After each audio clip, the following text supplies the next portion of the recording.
Assalamualaikum warahmatullahi wabarakatuh. Selamat pagi anak-anak. Semoga kalian tetap sehat dan tetap semangat mengikuti pembelajaran. Kenalkan, nama Ibu Linda Farida dari SMP Negeri 7. Untuk kali ini Ibu akan membahas materi di kelas 7.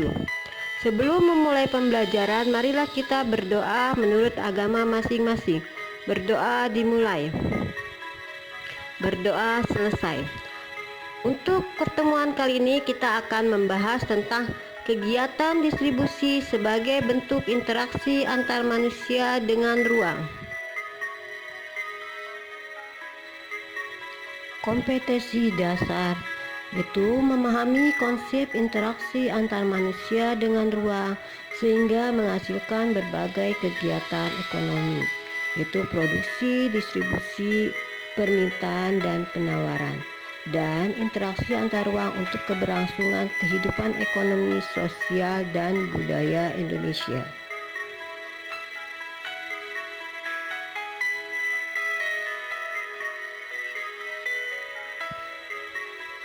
Tujuan pembelajaran yang pertama adalah siswa dapat menjelaskan pengertian interaksi ruang dalam bidang ekonomi.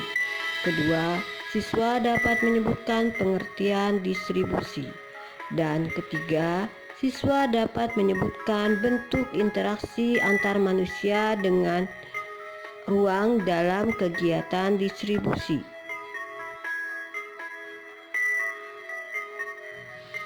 Bentuk-bentuk interaksi antar ruang adalah kegiatan kita sehari-hari. Contohnya pergerakan orang. Misalkan kamu berangkat dari rumah menuju sekolah. Ibu kamu berangkat dari rumah untuk ke pasar.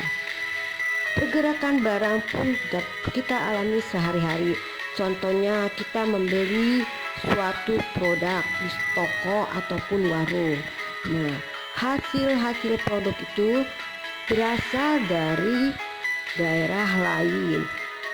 Nah, untuk melakukan perpindahan barang itu diperlukan suatu lembaga atau orang yang disebut dengan distributor.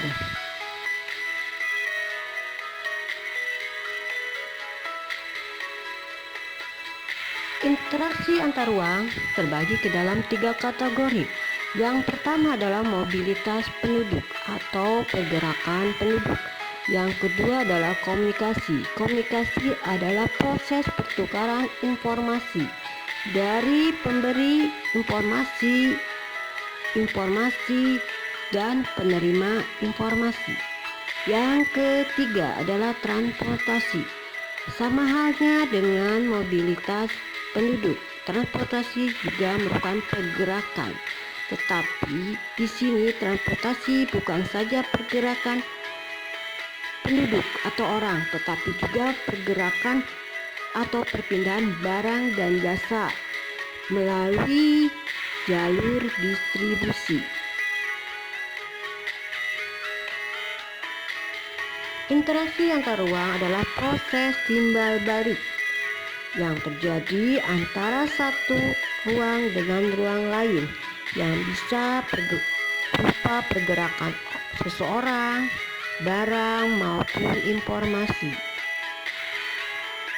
Mari kita lihat sekarang ada bagaimana pengertian dari distribusi dan fungsinya. Barang hasil produksi tidak mempunyai nilai guna apabila tidak sampai ke tangan konsumen. Contohnya hasil pertanian dari desa yang dihasilkan para petani.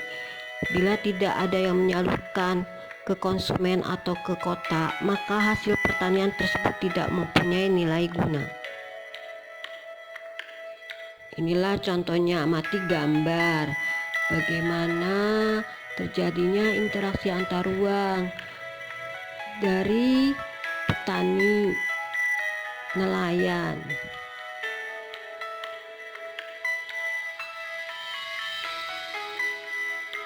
Siapa sajakah yang dapat melakukan kegiatan distribusi? Kegiatan distribusi bisa dilakukan oleh perorangan atau lembaga distribusi. Apabila tidak ada distributor, maka barang yang berasal dari produsen tidak akan sampai ke tangan konsumen. Biasanya jaraknya terbilang jauh daripada produsen itu sendiri. Berikut ini contoh bentuk interaksi antar manusia dengan ruang dalam kegiatan ekonomi, yaitu pengangkutan hasil produksi pertanian dari pedesaan ke kota. Pedagang dan perantara merupakan contoh orang atau lembaga yang melakukan distribusi.